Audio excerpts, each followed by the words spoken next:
Hello friends, સ્વાગત છે તમારું દામુસ કિચનમાં। તો આજે આપણે ડાળાનું અથાણું બનાવવા જઈ રહ્યા છીએ કે જે ખૂબ જ પૌષ્ટિક છે।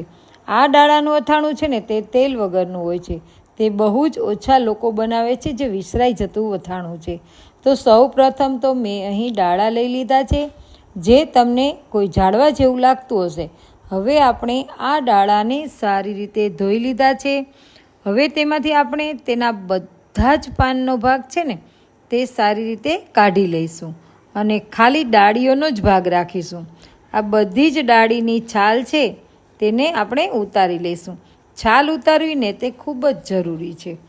આ ડાળા છે ને એ ગરમરના ઝાડ છે, એટલે કે તેના મૂળ છે એને આપણે ગરમર કહીએ છીએ।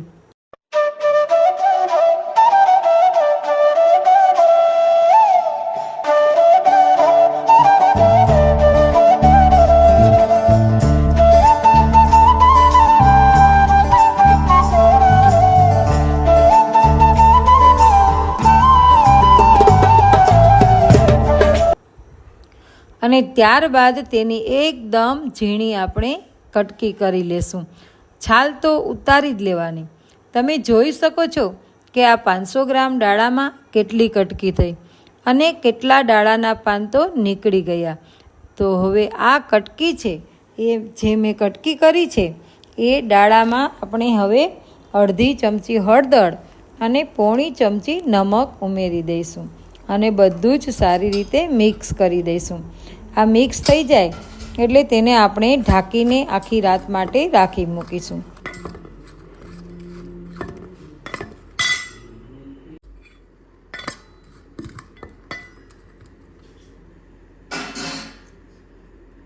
તેમજ હવે એક મેં નાની કેરી લીધી છે અને તેની પણ છાલ ઉતારી લીધી છે અને તેની પણ મેં ઝીણી કટકી કરી અને તેમાં પણ મેં હળદર અને મીઠું ચડાવી અને મિક્સ કરી અને ઢાંકીને રાખી દીધું। આ કેરી અને આ ડાળા જો 500 ગ્રામ હતા પણ સુધારતા આટલા જ થયા છે।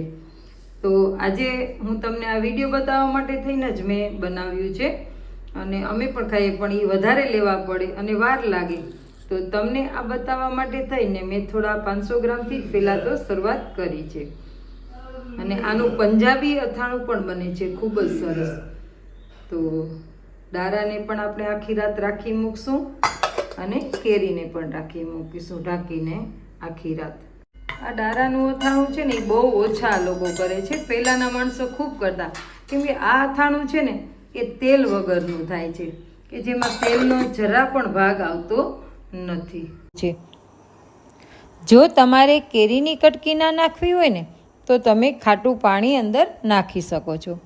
હવે આપણે 50 ગ્રામ રાઈના કુરિયા લઈ લેશું અને તેને મિક્સર જારમાં એકદમ ક્રશ કરી લઈશું। હવે આ રાઈના કુરિયા જુઓ એકદમ ઝીણા ક્રશ થઈ ગયા છે અને હવે આપણે ડાળાને અને ઝીણી સમારેલી કેરીને મિક્સ કરી અને હલાવી લઈશું। સારી રીતે તેને હલાવીશું।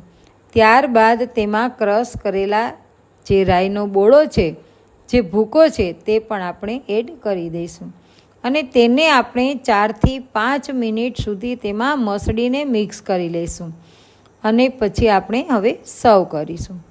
તો આ ડાળા છે ને તે કાચની બોટલમાં અથવા તો એરટાઇટ બરણીમાં ભરીને રાખીશું। જો તમારે લાંબા સમય સુધી સાચવવું હોય ને તો તેમાં ડૂબાડૂબ ખાટું પાણી એડ કરવું। તો આ આપણું અથાણું થઈ ગયું છે તૈયાર। તો આપને આ ડાળાના અથાણાની રેસીપી કેવી લાગી? જો પસંદ પડી હોય તો વિડીયોને લાઇક, શેર અને સબસ્ક્રાઈબ કરી દેજો અને ફ્રેન્ડ્સ ફેમિલીમાં શેર કરજો। આ ડાળાનું અથાણું છે ને તે તેલ અને ચટણી વગરનું બને છે, તો ખૂબ જ પૌષ્ટિક અને સ્વાદિષ્ટ હોય છે।